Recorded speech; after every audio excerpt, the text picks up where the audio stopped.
Hello everybody, welcome back to the channel. My name is Danny Taylor, co-owner of VeganProteins Online Coaching, and we have a fun one for you today.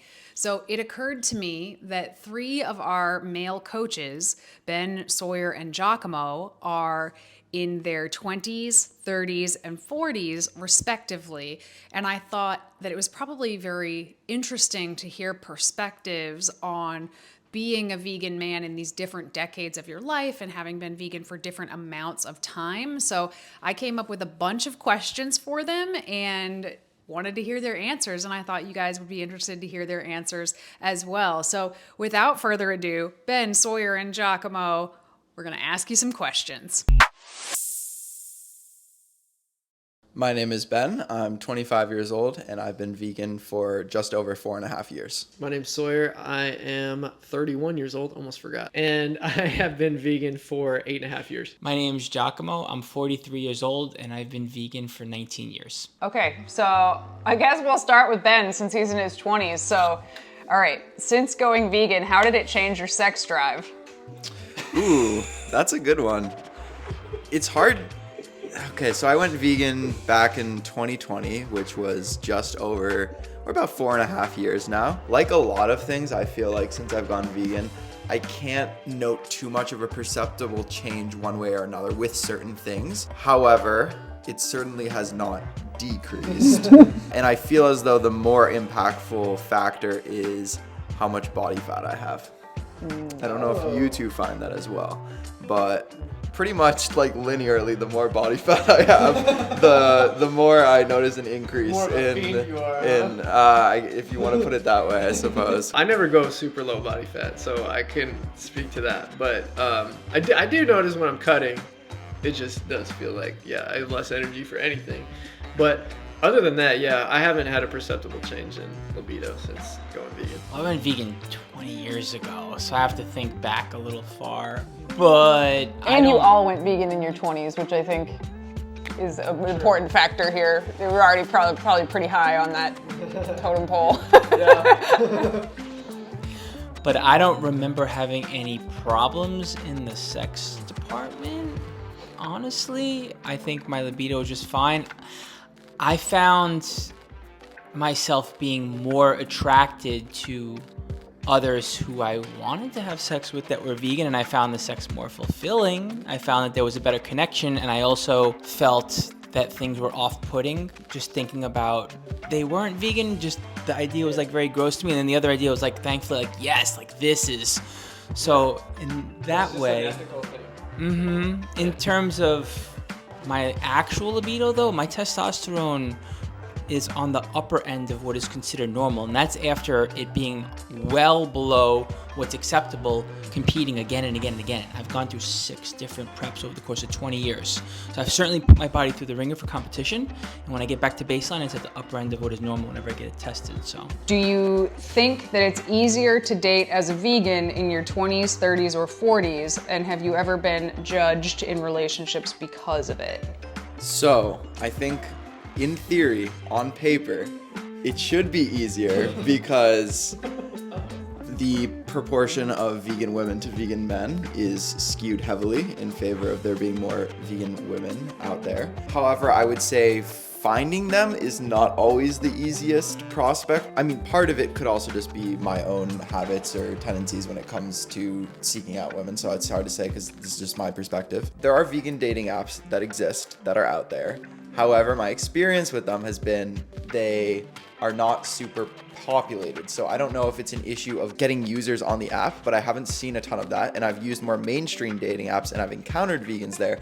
And I think it's my understanding, I have a lot of vegan women friends, and I think most of them just use general dating apps as opposed to the vegan dating apps. So it's not actually like I'm getting more exposure to vegan women, even though the proportion is just like, can you find vegans, and they're kind of hard to find everywhere. So it's like, yeah, if I were to come across a vegan, it would be more likely that they would be a woman, but I'm just not coming across that many anyways on the dating apps. And then outside of that, yeah, I would say I meet more vegans just like through my social circles, but you do have to seek it out. So I think in some ways, yes, given it's a vegan environment that you're interacting with, yes, you'll have potentially more options. But in just the everyday world, perhaps not. I mean, I've had a couple of, no long-term, but a couple of shorter-term relationships since going vegan, and some of them have been, some of them have not been. There's definitely been more, not necessarily friction from the partner, but internal friction when it comes to that, and just saying like, can I see myself with this person long term? I've had a lot of conversations with other vegan men, especially who are kind of my age, who are dating, maybe late 20s, early 30s. I guess the consensus in what I've talked to is like open to dating women who are not vegan, but not open to being in a long-term relationship if that's not somewhere that they eventually get to kind of by themselves. Because feeling like someone is with you just because, like, that they're vegan just because they're with you, I think you can kind of vibe that out, and that's not, I just don't think that works practically most of the time. I think they kind of have to get there themselves, which I definitely think can happen. Has there been any pushback from partners that I've been with? Yeah. And no, I've never gotten pushback from any woman about being vegan. In fact, every single time, / the vast majority of the time, they think it's great, and they said that they found it attractive, so. Yeah, so I've been in a relationship for 11 and a half years or something, so I'm not probably the best candidate for this. But I will say that I personally couldn't see myself with anybody that wasn't vegan. So I know that would just, I mean, that's a big chunk of the dating pool we just chopped off. I mean, the majority of it, vast majority of it. And, you know, I think I would just be okay with the idea that it would take longer to do that, and that would kind of be my philosophy around it. Has it changed my prospects or like whatever would happen? I don't know. It's hard to say, but definitely I noticed my interest is, for one thing, it's always going to be like with my long-term relationship first, but like even like hypothesizing what would be possible, it's like not even on the table if they're not vegan, just because I'm like, it would be, yeah, like you're saying, there'd be some friction within me that I don't think I could really reconcile. I don't think I've ever met a woman who was like, thought it was weird or gross. I mean, I think there probably are some people out there, but women tend to be a little bit more forgiving about differences and opinion and stuff like that. That is true. If we're stereotyping, women commit harder to be more accepting for the sake of having a relationship and a bond, no matter what the circumstances are. I do think that stereotype plays out quite frequently. So I catch myself checking myself and saying, and also thinking about our audience, because there are many relationships that start when one person is vegan and one person is not. You can't expect or force someone to change. You can't control them. And then there are others that are already in it where one makes a change and one doesn't. So I don't want to be insensitive or be dismissive of the fact that there is a lot of that out there and that relationships can work. I'm also thinking in terms of my 20-year-old mind and where my head was at. Say in a different world, I was dating, same like you. I don't know that I could explore outside of the vegan community in terms of being with someone, because I have 20 years worth of conviction. And that's kind of difficult, right? But I mean, I just can't. I couldn't possibly see dating someone who wasn't vegan at this point in my life. Yeah. I mean, hypothetically, you're married, obviously, but if, like, do you think it would be hard to date in your 40s as a vegan guy that only wants to date a vegan girl? I don't think so. Well, la-di-da. Why not? Because look at his face. What, you gonna say no? Oh gosh. I think the thing that is weird for me is I've been so actively involved in the vegan community now for almost 20 years. So I kind of wonder how that would play out in the dating world, and I think I would feel a little awkward about that, right? Like there were some sort of expectations or whatnot. I really don't know what in fact I would be looking for in a relationship, because I don't identify as vegan anymore. It's just what I am. Oddly enough, though, yeah, I do have an identity as a public-facing person who is vegan, so I kind of wonder how that would play out in a relationship. I feel like it would be a little weird, but don't know. Have you ever cheated on your vegan diet? And how'd you feel about it if you did? I have never purchased animal products since making the decision to go vegan. However, there have been times, this was more like in closer proximity to when I went vegan, where I did eat things that contained animal products because they had already been purchased either by myself or someone else. And I've had conversations with people about this. I actually think it's a very interesting topic. I've heard people justify it by saying like, oh, well, the harm, quote unquote, has already been done by purchasing that product and supporting that business or that industry. And so while I wouldn't necessarily fault somebody for kind of logic and things that way, I think you have to be careful about how other people perceive those actions in terms of what that says, like you consuming those things, meaning that it's okay, like that implicitly you're saying it justifies or it is okay to eat these things. Or if by you eating them, that means that, you know, maybe somebody else could have had that instead and that would have decreased their consumption by them not purchasing that thing. So I think it's a sticky kind of area. Like when somebody goes vegan, it's like, do they throw out all this stuff? Do I donate it? Do I eat it? It's kind of a tricky area, and I know some people are just so like grossed out by the thought of it that they couldn't even stomach that, which totally fair. I get that. So, you know, I don't know that there's necessarily a right or a wrong. So I've never purchased any animal products since going vegan because that was just kind of like a, you know, obviously there's an emotional aspect to it when you realize, you know, you've been contributing to the system for so long. But for me, it was very much like a logical, like I don't want to support this anymore. So I didn't have as much of like the emotional kind of like turn off. So I was okay, you know, okay, I've already bought these things, they're in my pantry, whatever, I'll just have them. But then, you know, since then, it hasn't been something where, you know, I've done that. That's interesting. Yeah, that's interesting you say that, because I did have a more visceral reaction to like animal products after seeing what they were. Hey, Xander, I love this boy. So I definitely have not cheated intentionally. There have been times where people have served me something, and they're like, yeah, it's vegan, and they're like, wait, like butter's vegan, right? I was like, you know what I mean? So like, whatever. So that was, you know, on me for not checking more thoroughly. But other than that, no, I have not. I've not intentionally ever cheated on a vegan diet because, yeah, it was an ethical thing from the get-go. And even when I had stuff in the pantry or something like that, I was just like, you know, I'll give it away or somebody else will eat it or something like that. Because it just, yeah, it did have that more visceral kind of like, this feels weird. And I do think you're right about that, like how it's perceived is a big deal to me too. It's not just that I think it's icky. I also think it's a weird thing to be around a bunch of non-vegans who are like watching you eat something non-vegan after saying you're vegan now, and then for them to like try to puzzle that together, kind of, it sends mixed messages, I think, even if it might, you know, financially or like economically make sense to not worry about it. So yeah, I'm always conscious of like, okay, I want to be broadcasting a very consistent message to everybody, which is that, you know, I don't partake in this, and I don't think it's okay, and I don't think animals are food. They shouldn't be, and I'm not gonna budge on that. It was dietary more so for me in the beginning. So before I put a label on, I said, I'm vegan. It took me a very long time to transition. That being said, after the fact, I had enough conviction in my choice, and I had already started making the connection to more than just what was on my plate, and looking at it as food, seeing it like this, something had to die for me to eat this. That I had no reason to cheat after the fact. It wasn't even about diet anymore. So no, I didn't, after the fact, no, I did not cheat. Whether it was something that nobody saw, or whether it was something that everyone saw, it didn't matter.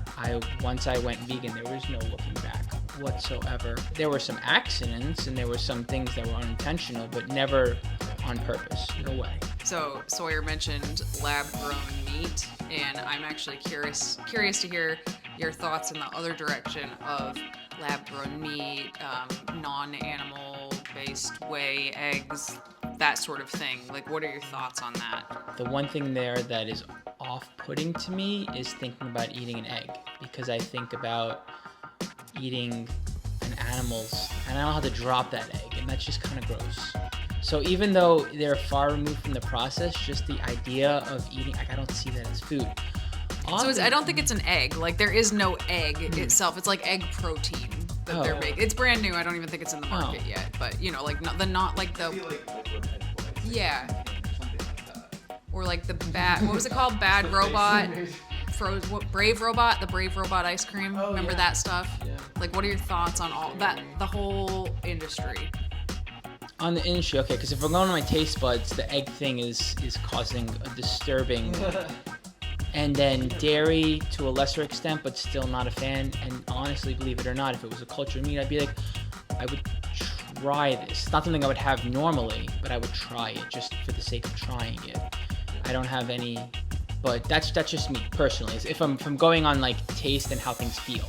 As far as the industry on the whole, I do think that there is some, put it this way, I think as human beings, we're gonna mess this all up. We're gonna mess this whole damn thing up. We are so stuck on trying to find the solution in the most complicated way that whatever, I don't know what's in store for us for the future, but I have a feeling it's gonna be some like weird hybrid mix of cultured meat and actual meat and war between the two and blending them, and by the time we're said and done, we're still gonna like destroy the planet. That's what I think is gonna happen. That's my prediction. Instead of being like, no, it's gonna be just like a death to the finish line with just blending the two. So it's like, I'm just a little salty at this point, just thinking that there's gonna be nothing good to come out of this. We'll see, buddy. We'll see. I hope I'm wrong. I hope that I'm wrong. But I see it overall as a good thing as far as sustainability is concerned, that more of this is in the food supply. Right direction. And if people eat it regularly, no harm, no foul, I suppose, as long as it's not adding dietary cholesterol to their diet and they're comfortable with it. Yeah. I'm actually more optimistic about this.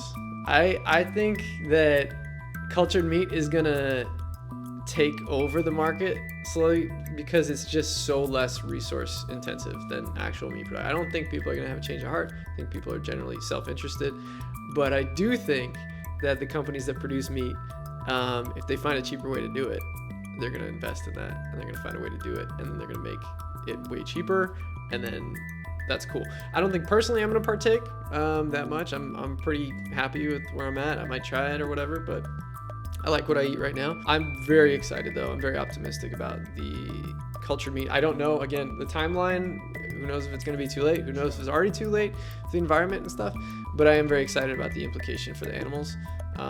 And I definitely, I'm going to support the hell out of it when it comes out and broadcast it. And it's going to be cool also socially to not have this weird divide between me and people that exists right now at like parties and stuff when they're like eating steak and like saying, how do you do that? And whatever.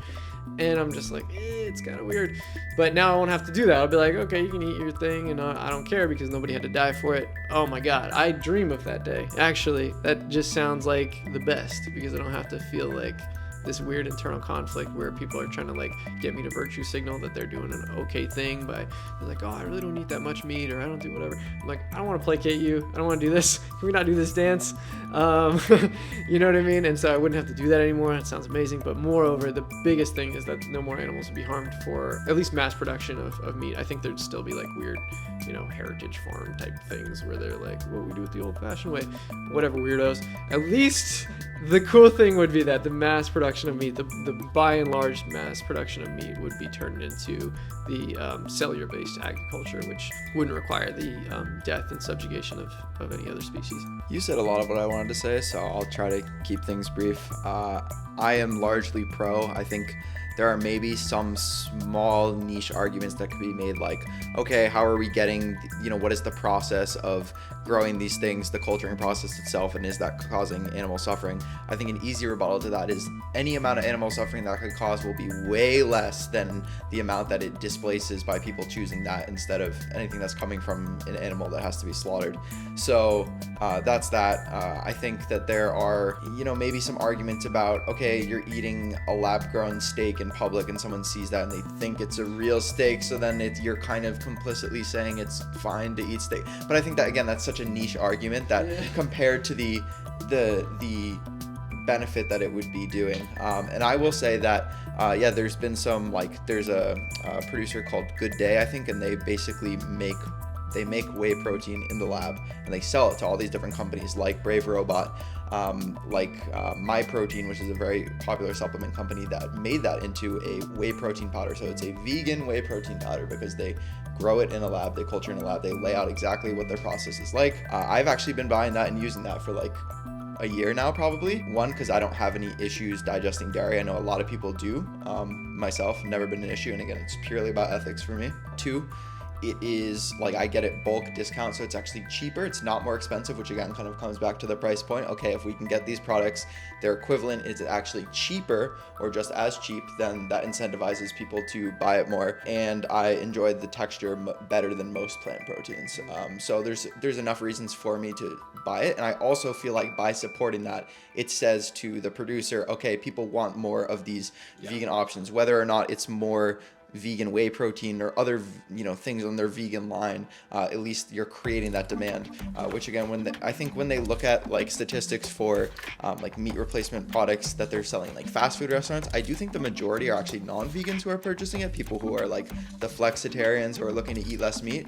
And I think regardless of who is doing the purchasing, if it is getting somebody to choose this thing instead of that thing and it's reducing animal suffering, it's a net positive. And I feel like that's what most of these things do. Have you ever hidden or downplayed being vegan to avoid conflict or an awkward situation? Oh yes, many times. Less so recently. I'd say the longer I'm vegan, the less I care, and I try to take a very level, measured, kind approach in whatever conversation I'm having with somebody. But I think I used to just be like, I don't want to deal with the awkwardness of having to field all these questions and become the vegan expert in the room. And now it's just, people like to feel like part of a group, like a tribe, a community. And I think that's why so many of us feel this almost like relief or like feel so fulfilled when we are hanging out in like vegan settings and vegan communities, because we feel like it's kind of our people. And maybe when we're in a setting where it's not as accepted or there's a lot of hesitation around it, you're getting a lot of questions, you're getting a lot of pushback. Sometimes you just don't want to have to justify yourself with every social circumstance. So I've definitely never like lied or said I wasn't vegan. But I wouldn't say it's something that I always actively bring up. I don't have a problem bringing it up if it kind of naturally comes up in conversation. If somebody asks me about it, I'm happy to engage with that. Downplayed, I don't know. I think it's kind of what Sawyer talked about with like, you're having that dinner with someone and they're like, oh, I'm trying to eat less meat. And then it's almost like this invitation to kind of like say like, oh, it's okay, I don't mind, or whatever it is. Or like they want to like apologize to you, and then you're like, oh, well, you don't really have to apologize to me. I'm not the one that's, so downplayed. I guess I've probably avoided the conversation before or tried to steer it somewhere else just because I didn't feel like I had the energy at that time to do that. I try to do that less these days, and I try to engage and see if I can kind of dig out, what their pain points are, and maybe just try to offer them, if they're open to it or they seem like they want it, some piece of practical, helpful advice for them to implement in their life. That's usually where I come back to, because you can get really lost in this like philosophical debates with people that just take all these winding paths and you end up having more of an argument. Whereas I feel like what I've come around to more that's more helpful is sharing what I've done, what has worked for me, with clients that I've worked with as well, obviously, and vegan friends that I have, and just giving them like, hey, are you trying to eat less meat? Like, here's a couple ways that you could do it, and just trying to keep it like purely practical, even if they're not gonna get there overnight or go 100%. Like, just trying to give them some small, tips to kind of nudge them in that direction. Like, every little bit helps. I think it takes a special kind of person to try to have that conversation with every single person they meet. That'd be maybe even not even that desirable, because there's just going to be some people that are not going to receive it well, no matter how well it's put. So I think I feel the person out first before I'm going to, like, if it comes up naturally, I might even skirt around it altogether if I just don't think that it's going to be a productive conversation. Maybe that's, I don't know. It's hard to tell. And it depends on my emotional state at the time, how brave I'm feeling that day, I guess. But if somebody gives me like a lot of green flags that they are somebody that is genuinely curious, it's not going to turn into a debate. It's going to be more of a just like a, satisfying their curiosity kind of thing. Most of the time I'll do that. But if I sense any like contention in their voice or something where I'm like, I don't know how this is gonna go, I probably am gonna skirt around it until I feel like I know them well enough, or there's somebody else that could maybe have the conversation better with them. I'm typically thinking about, I'm trying to zoom out and not only think about my comfort, but also like, what is the best way they could hear about this in the best setting, like this individual could hear about it, because I might not be the best person for the job. I think most of the time if somebody looks to me as like a fitness authority or something like that, it's going to be a lot easier to have that conversation because they'll probably be more open to what I'm saying. But if it's like a family event and they're just like, they've known me my whole life as this non-vegan and they think this vegan thing is weird and they're trying to get into a little thing with me, I'm not going to take that bait. So it just depends on the situation. But yeah, definitely downplay, definitely avoid sometimes. I downplay and I avoid for sure. I think part of it is when you do this all the time, you just don't want the burden, but then there's that feeling of guilt, like you could have helped somebody. And you have the ability to do that. And every time whenever someone approaches you, that's an opportunity, right? However, sometimes you just want to carry about your day, or you could be in a position where you're uncomfortable and you don't want to get attacked or this or that. And yes, absolutely, the context depends and matters what kinds of circles you're running. It's interesting you said when it comes to fitness, you find that as an opportunity, because I do the avoiding and downplaying, and believe it or not. Yes, when it comes to fitness people, I actually kind of run away from the conversation, believe it or not. Family, just like you, I want nothing to do with it whatsoever. Like this is my personal family time. I don't get much of it, and they're the hardest critics. They're the harshest to judge and the quickest to judge and the least likely to change, sadly, I think, unfortunately. But it's just the most uncomfortable for you. Selfishly, it's the most uncomfortable conversation for you. Yeah. For me, that's the way that it works. Strangers, I think I'm split down the line, right? Similarly, it depends on the mood that I'm in, the situation I'm in, how much time I have, how willing I am to put myself out there and get hurt. I guess it depends. It depends where I'm at and what I'm doing. Yeah. Well, you just brought this up, so I'm going to take it to this question. You've been vegan for 20 years. How has your family's attitude shifted over that time? I don't know that their attitude has shifted, honestly. I think it's still pretty much the same as it was 20 years ago, believe it or not. But if I'm being perfectly honest and blunt and fully transparent, I think it's exactly what it was 20 years ago. Which is what? That it's not for them. They're happy to accommodate for me. They're happy that I'm happy. They respect and accept my opinions, but they're not going to change, and they don't feel the need to change, and they don't think that they should change. I don't find myself in any uncomfortable conversations like I used to be, but I can sense that there is a little bit of uncomfortability there. I don't think the conversation has really, I don't think we've really gotten anywhere where we've grown and it's evolved and we've gotten to the point where there's like a mutual understanding and maybe even some understanding on their end that like this could possibly be a good thing for them and for reasons outside of them, like meaning nothing to do with their personal health. Yeah. At least, yeah. I mean, sometimes I'll catch myself in a conversation where I'm like, oh, you do get it. But on the whole, I don't know. Maybe, I don't know. Maybe I'm being salty again. But yeah, I don't know if the conversation's changed all that much. I hope that you don't take it as a personal like hit on your ability to advocate, because I think you're a great advocate. And don't even, you don't get to pick your family. So, and not to say that they're bad people, but they just might have more resistance to this idea than your typical person.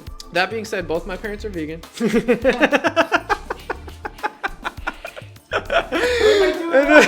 Yeah, let's do this masterclass right here and here. This is what you're doing wrong. No, I'm just kidding. No, I it's a joke, but it's also serious. Like, you didn't do anything wrong. You're a great advocate. I got lucky with my parents. For some reason, they actually my parents actually did listen, and my dad thought I know, right? So just suicide by sword. My dad thought I was crazy for the first year, and then he got into it from the health angle. And then from there, he was like, yeah, actually, these animals shouldn't. And it clicked after that. But my mom, from the first conversation, was like, I want to go vegan. I was like, really? I fucking love you. I was like, I love you so much. So she's my hero for emotional intelligence, ethical stuff. She's amazing. And so is my dad for doing, they're both amazing for doing that that late in life. So that was cool. And then my little brothers did it too. I don't know if it's, obviously I was a factor in that. I don't know. One thing is they're not very talkative, so I don't know how deep their ethic runs. But the point is that they have been vegan since I basically went vegan 8 years ago. And, they haven't really seemed to stray from that. At least not, they haven't brought it up to me. So I'm very lucky in the sense that most of my immediate family, except for my sister, is vegan. and they share the ethical side of it. Especially my parents talk about that a lot. Extended family, some people have gone, and some close friends have started to ask questions in a more curious way, which I'm very grateful for when that happens now. Because I understand that I was more abrasive when I first went vegan, and so kind of put a lot of people off, understandably. But there are some good friends who, even after all that, were like, now they're like, oh, you're still doing this, and you seem more reasonable, and so they've asked more questions, and that was cool. So on the whole, I'm very lucky, I guess, in the grand scheme of things, where there are a lot of people that just will never ever consider it. And I've got a good group of people. Like my cousin's another one who went vegan when I did. And it's just like, I feel very lucky to be surrounded by people who are like open-minded and ask questions that are good. Danny's laughing back there. Giacomo's face while you're talking. Can your family adopt? Yeah, well, you're welcome. My family's Oh my I need God. some, like zooming in on Josh. Like, slow, sad music, fade to black and white. 20 years of this. I know. I had to do it, man. Damn, I'm really bad about self-control. When I see a joke opportunity and somebody's just lobbed the ball for me, I'm like, Spike, oh, I'm sorry. I'm so sorry. That's just my personality. So you like that too? Yeah, Giacomo's All right. got it rough. Poor guy. We love him. I feel like I'm halfway in between both of you, maybe slightly closer to Sawyer, but similar to Giacomo in some ways. So when I went vegan, my sister has been vegetarian since she was I want to say maybe like 10 or 11. So my brother and I gave her a bunch of crap for that for many years. And I was like, I've talked about this before in podcasts and other settings, but I was like the biggest meat fanatic and meat eater out of all of my friends. And that was really like a big part of our friend group, not necessarily like meat, but just like food and like, you know, young boys, young men, whatever. Like there's a lot of that's part of that food. And so when I went vegan pretty much overnight, after kind of just making that ethical connection, I remember like going to hang out with a bunch of them and just telling them that I was vegan now, and they all thought it was a joke, and they were like, haha, like very funny sort of thing. And so none of them have really made like any changes there, and I don't actually really have any friends locally that I grew up with or that I went to school with who I know that are vegan. I would say all the vegan like friends and connections that I made have pretty much had to come from myself and seeking them out actively through like work or connections or vegan friends that I've made, and then like they have mutual friends and kind of forming a network there. But I will say, like, after doing that, I of course went through my angry vegan phase and was very preachy on my soapbox to everyone around me. And you know, I think even if people logically understand the arguments, it's usually not the most effective thing. So then it kind of became how I usually have the conversations now, which is where's somebody at right now? What are some small changes they could implement? So, okay, swapping out dairy milk for non-dairy milk in the coffee or in the cereal. And then, okay, we are using, like, let's see if we can switch from meat to just meat replacement products. What are the different cheese replacement products we can find? I think a lot of it is like, what meals do you currently enjoy? Let's see if we can find vegan versions of them. If not, then okay, maybe we'll try to make some more recipes and dishes. And it was around COVID, so my whole family was home when I went vegan, and so I started basically like making dinners for the whole family every night, and I would just make all these different, a lot of like one pot recipes, just vegan dishes. And I think that maybe also opened their mind to the fact that you could have more recipes and dishes. So my parents slowly started to go that way as well as my brother. And so now my parents, I would say like somewhere between vegetarian and plant-based, as is my sister. I think they understand the ethical arguments. There's some cognitive dissonance there, and just not feeling like there's enough. There's not enough, like there's ambivalence, which is something we talk about in coaching, right? Like they want to make a change or know that they should make a change, but there's something holding them back from doing that, and they're kind of caught in this limbo. So I feel like that's kind of where they're at, and I've come to acceptance with that. Like I've said the arguments a million times, I've had the conversations a million times. It's like I think at a certain point you have to understand there's only so much you can do, and you can't take it past that. that point, and whatever decisions people are going to make, they're going to make. You just try to lead by example and be helpful when you can. My brother did actually go vegan. He was still in college at the time. I was either a senior or had just graduated, and part of the reason that he had kind of said it was like, oh, well, you know, can't, like, college dorm, it's going to be hard or whatever. And I basically just called him out on his bullshit. And I'm like, Charlie, you go to a liberal arts school, like, in New England, like, I guarantee you they have a ton of vegan options at your dining hall, and you're just being lazy. And at first he was like, no, that's not true. And then eventually, like, he went back to school, and within a couple weeks of being back there, he was like, yeah, you're right. And he basically, like, he's been vegan since that point. So he always understood the ethical connection. It was just like, for him, he had some practical hang-ups, and once he realized that they weren't as big of a deal as he thought, then, like, once he committed to doing it, it stuck. So A lot of people think that veganism and masculinity are like opposite things, like an oxymoron.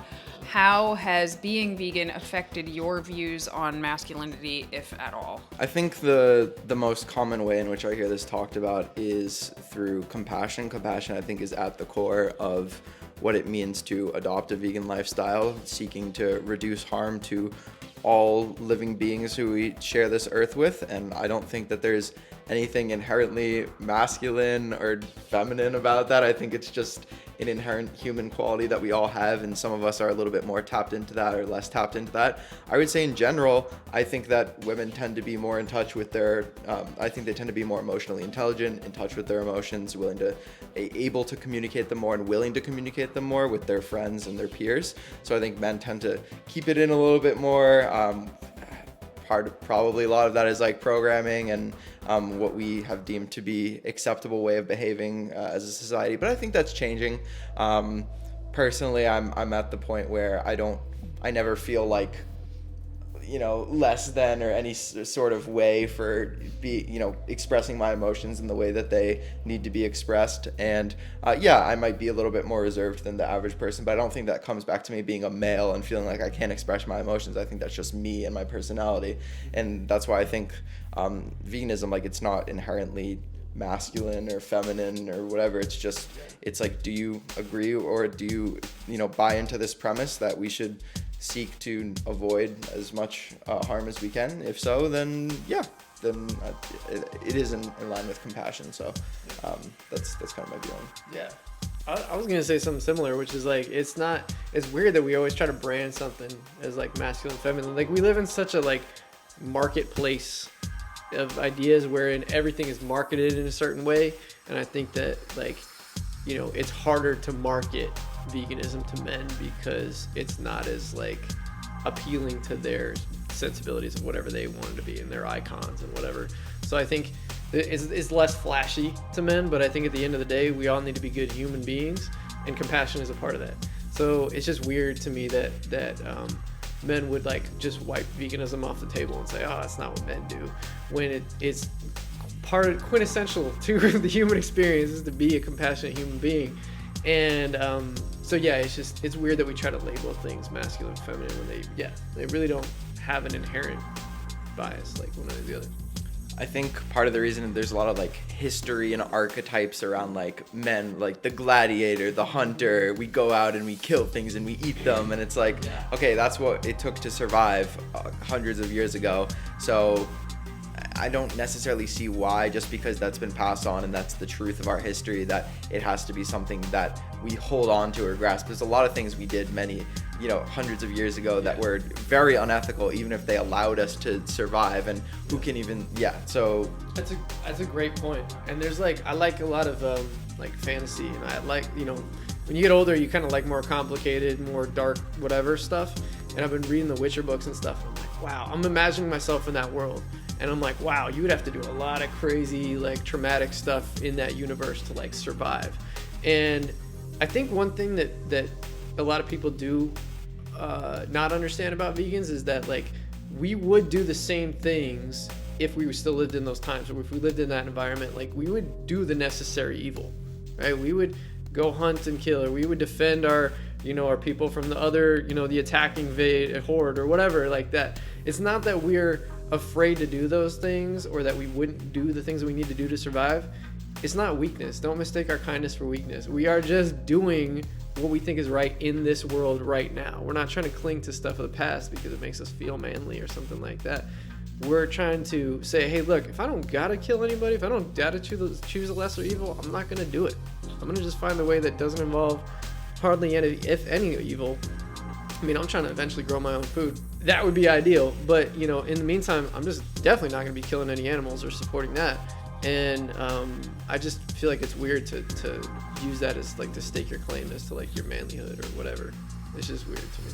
The whole thing is weird, and it casts an ugly spotlight on toxic masculinity, and that is something that has become utterly obvious, and it is a pattern of behavior, and it is pervasive, and you find yourself in conversations where you just don't have the mental energy to dismantle a conversation like that, or stand up for the fact that like this is not a broy chummy conversation. This conversation is just one I want to exit. Please let me sink into the floor.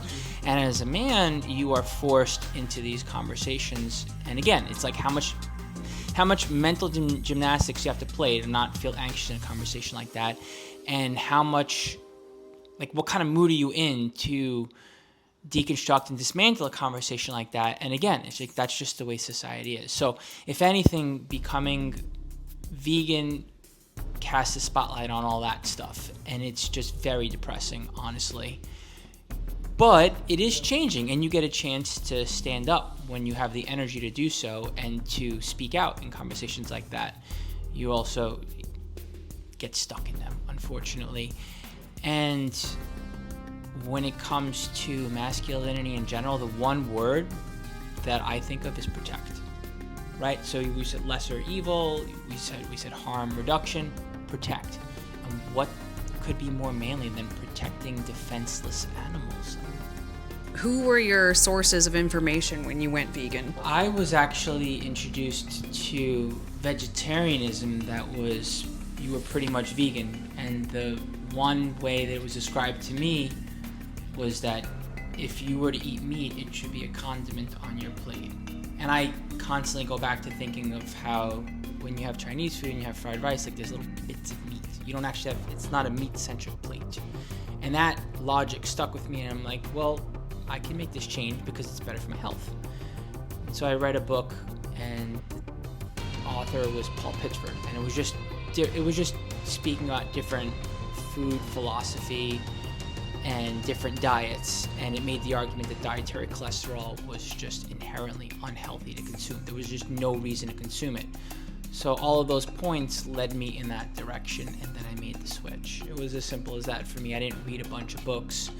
The catalyst was someone having a heart attack, and I realized I was powerless to help them, and I had no control over the situation, and Western medicine and doctors weren't exactly about to do anything about it. I was like, well, I gotta take some control here. What could I do to help myself and help others?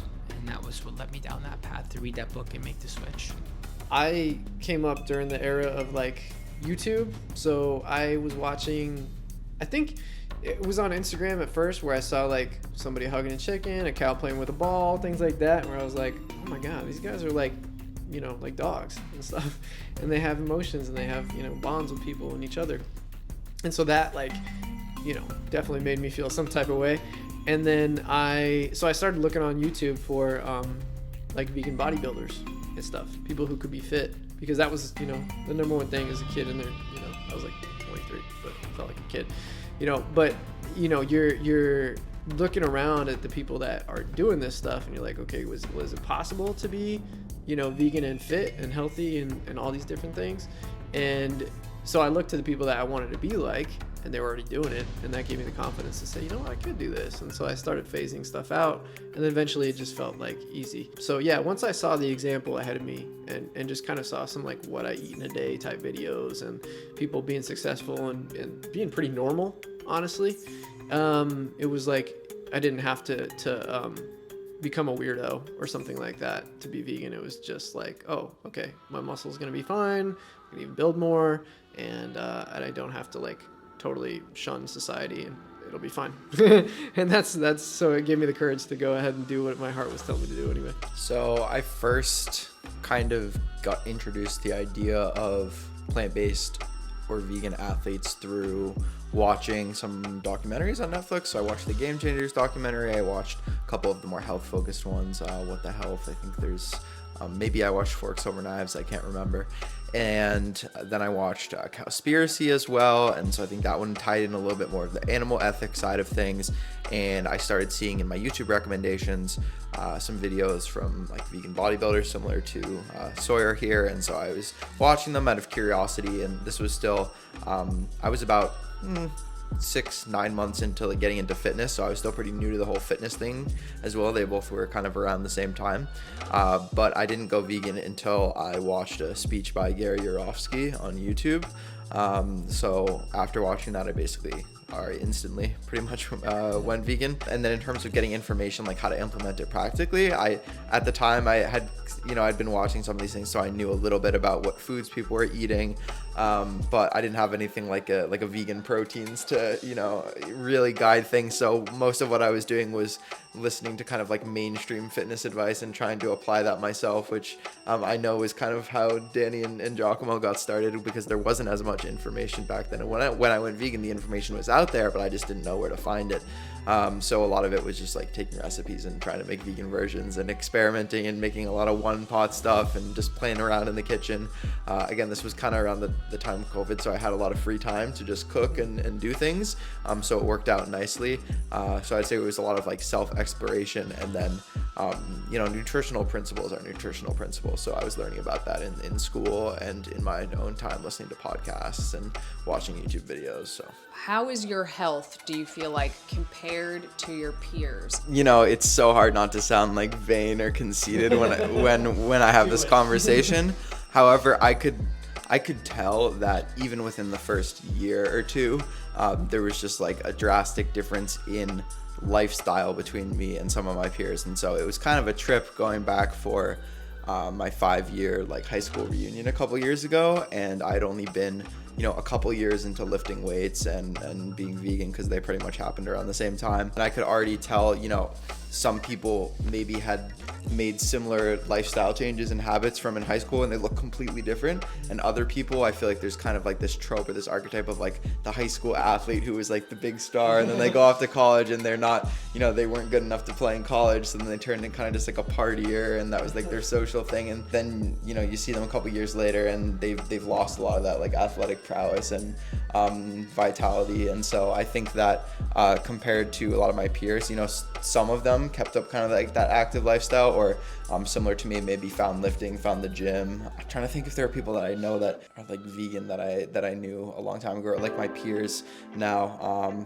I have some, but I would say in general, I feel as though I'm usually one of the more athletic people, or I don't know if athletic is bodybuilding, but healthy, fit individuals around my age. And I already see people like kind of like their health already starting kind of to take a turn, and I see that trajectory based on their habits if they don't make a change where that's going.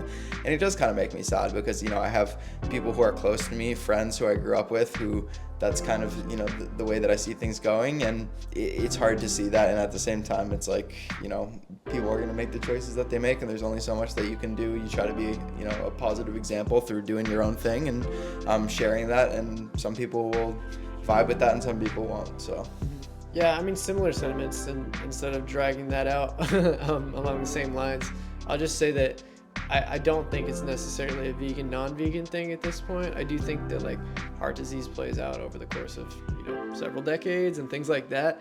But at least at the surface, like I think the big thing is whether you find a way of training and eating that give you vitality. And I think a lot of that has to do with kind of constantly exploring new ways of doing that. And I think sometimes when people get to like working age, they kind of just like resign themselves to being an ex-athlete or whatever, and they kind of don't have a new way of staying in shape. They don't have a new way of like bringing structure to their nutrition, and they kind of just fall into the easiest path, the most traveled path, which is not really worrying about those things too much, or kind of doing them sporadically. So I think by far and away that's a bigger problem for people in our age kind of group. And then once you get into like middle age and stuff, I think that's when disease pathologies kind of manifest themselves, and that can be more of a diet specific thing too. I think that's going to be probably the biggest determinant of that, but exercise too as well. So yeah.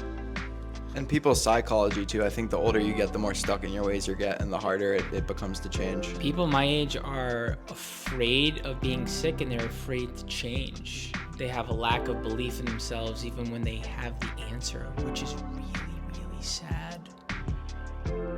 The others that are ignorant, well, it's hard to feel bad for them.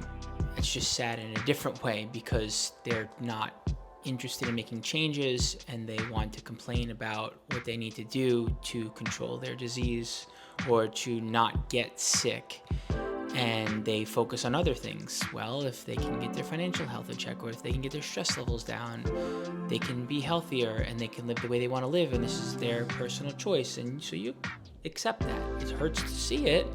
It also hurts to see people your age aging faster. You can see it on their body. They're also dying, and that's also really sad. So it's hard to watch people in their back 50 not be able to have some of their best years and watch their life being sucked out of them because they have the answer and they don't have a belief in themselves, or they don't want to hear or listen to what could be an answer for them, or they just are not exposed to the right information, which is also possible. You see a lot of people just going through the system, the medical system, and people trying to support them emotionally to get to a good place. And they're trying so hard, they just haven't stumbled upon the right information. So that's hard to see happen as well. There's a lot of different scenarios I think about with people as they're aging, and you watch their health deteriorate and you see that yours is not. The other thing is that when you do go vegan, you are more likely to make positive choices for your health, and that's a cool thing. I think I just want to add this. I think, when you surround yourself with people who are constantly trying to better themselves and they're not afraid of change and they're not afraid of things, like, you can learn some pretty cool things and you can be inspired in some pretty cool ways. But I also think that with the internet the way it is, it's very hard to distinguish between what is right and what is wrong information, especially for a lot of people who just have no background in this kind of stuff. I would encourage those people to just experiment, be open-minded, learn as much as they can about the actual biology and like science behind these things, because then when those things start lining up with the way people are living their lives, I get that like the mechanistic stuff is really popular online, and like people are like, well, IGF-1 and insulin, like, whatever. It can get really confusing, but look at outcome data, look at people who are living the examples of the way that you want to live, and then keep striving for that, because it's far too easy to fall into like ambivalence and like inaction in this day and age, and you just can't let that happen. So the sooner you can do that and make changes in your life and then finally find something that betters you, I think the better, because then you can avoid all that stuff of like being set in your ways. Ben, what's one piece of advice you wish you could give your younger self about being vegan? I went vegan when I was 20, I believe, 20 or 21.